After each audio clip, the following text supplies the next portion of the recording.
The story that you're about to read in this book is true. I feel I have to say that more than once, because sometimes you might wonder if it's an invented tale.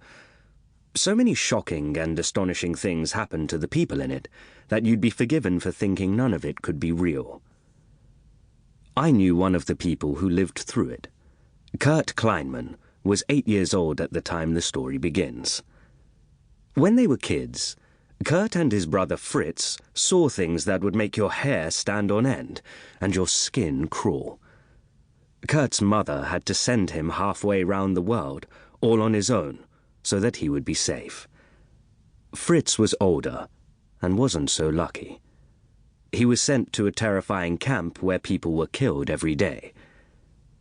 Some members of Kurt's family, including Fritz and their father, wrote about the things that happened to them in diaries and books. Other people who lived through the same times also wrote about what went on. And there are official records too. I've studied them all, and can promise you that this story is true, even if you think it sometimes seems unbelievable. I often wish it wasn't true, because it contains so many horrible things that should never be allowed to happen. But it also has bravery in it, and love, and the goodness of people. It took place during the Holocaust, a terrible time which happened in Germany and elsewhere in Europe between the years 1933 and 1945. It began when a man called Adolf Hitler became the Chancellor, Prime Minister of Germany. Hitler was leader of the Nazi Party. The Nazis emerged just after the First World War, which ended in 1918. Germany and its ally Austria had lost the war, leaving Germany in a terrible mess, with awful poverty and unemployment. Hitler and his Nazis blamed Jewish people for all of it, for the defeat as well as for the mess that came after.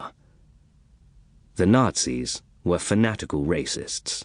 They despised everyone who was different from them, and they disliked Jewish people especially. Mistrust and hatred of Jews is called anti-Semitism. Although it has been around for hundreds of years, Adolf Hitler and his Nazi followers took anti-Semitism to a whole new level. In Hitler's mind, Jews were the cause of everything that was wrong in Germany, including losing the war. He believed that Jewish people had enormous influence in world politics and business, and that they used their power for evil purposes. This was completely false, as well as being horrible and unfair.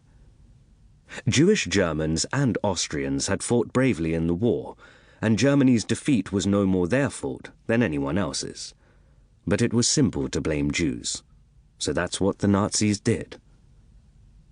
By 1933, so many Germans supported the Nazis and shared their ideas that Hitler managed to get into power. Even though the Nazi Party hadn't won the general election, they'd got more seats in the German parliament than any of the other parties.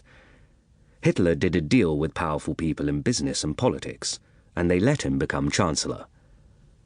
The powerful people thought they could control Hitler and make sure the Nazis did no harm. They were wrong.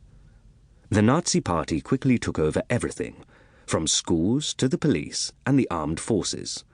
They got rid of elections and banned all other political parties. Adolf Hitler was now known as the Führer, which means simply leader. Nobody in Germany was allowed to disobey him or even criticize him.